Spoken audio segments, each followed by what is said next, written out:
Hi hello it's Monday mini vlog. ಬೆಳಗ್ಗೆ ಎದ್ದು ಮನೆಗೆಲ್ಲ ಕ್ಲೀನ್ ಮಾಡಿಕೊಂಡು ಸ್ನಾನ ಮುಗಿಸಿ ಪೂಜೆ ಕೂಡ ಮುಗಿಸ್ಕೊಂಡೆ.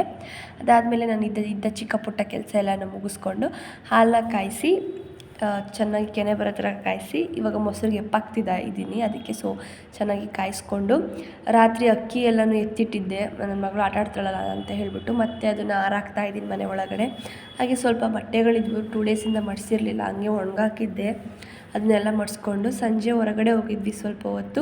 ಇವತ್ತು ಮಾರ್ಕೆಟ್ ಅಲ್ವಾ, ಸೊ ಹಂಗಾಗಿ ತುಂಬ ಜನ ಇದ್ದರು. ಅದಾದಮೇಲೆ ಸಂಜೆ ನನ್ನ ಮಗಳಿಗೆ ಹಾಲು ಕುಡಿಸಿ ನಾನು ಕೂಡ ಸ್ವಲ್ಪ ಕಾಫಿ ಮಾಡಿಕೊಂಡು ಕುಡಿದು ರಾತ್ರಿ ಊಟಕ್ಕೆ ಬೀಟ್ರೋಟು ಮತ್ತು ಕ್ಯಾರೆಟು ಹೋದ ಸೋಮವಾರ ತಂದಿದ್ದೇ ಇತ್ತು. ಸುಮ್ಮನೆ ಯಾಕೆ ವೇಸ್ಟ್ ಮಾಡೋದು ಅಂತ ಹೇಳಿಬಿಟ್ಟು ಬೀಟ್ರೋಟ್ ಪಲ್ಯ ಮಾಡಿ ಚಪಾತಿ ಮಾಡೋಣ ಅಂತ ರೆಡಿ ಮಾಡ್ಕೋತಾ ಇದ್ದೀನಿ. ನನ್ನ ಮಗಳಿಗೆ ಇನ್ನು ಚಪಾತಿ ನಾವು ಮಾಡಿದ್ಮೇಲೆ ಅವಳಿಗೆ ರಾಗಿ ಸರಿ ಮಾಡಿ ತಿನ್ನಿಸ್ದೆ ಅವಳಿಗೆ ನಾನು. ಅದಾದಮೇಲೆ ಪಲ್ಯ ಮಾಡಿಕೊಂಡು ನನ್ನ ಮಗಳನ್ನ ಮಲಗಿಸ್ಬಂದು ನಾನು ಚಪಾತಿನ ಹರ್ಕೊಂಡೆ, ಅರ್ದು ಬೇಯಿಸ್ಬಿಟ್ಟು ಊಟ ಮಾಡಿ ಮಲ್ಕೊಂಡ್ವಿ ಬಿಗ್ ಬಾಸ್ ನೋಡ್ತಾ. ಈ ವಿಡಿಯೋ ಇಷ್ಟ ಆದರೆ ಲೈಕ್, ಶೇರ್, ಕಮೆಂಟ್ ಮಾಡಿ. ಹಾಗೆ ನನ್ನ ಚಾನಲ್ನ ಸಬ್ಸ್ಕ್ರೈಬ್ ಮಾಡಿಲ್ಲ ಅಂದರೆ ಬೇಗ ಹೋಗಿ ಸಬ್ಸ್ಕ್ರೈಬ್ ಮಾಡಿ, ಹಾಗೆ ಫಾಲೋ ಮಾಡಿ. Thank you.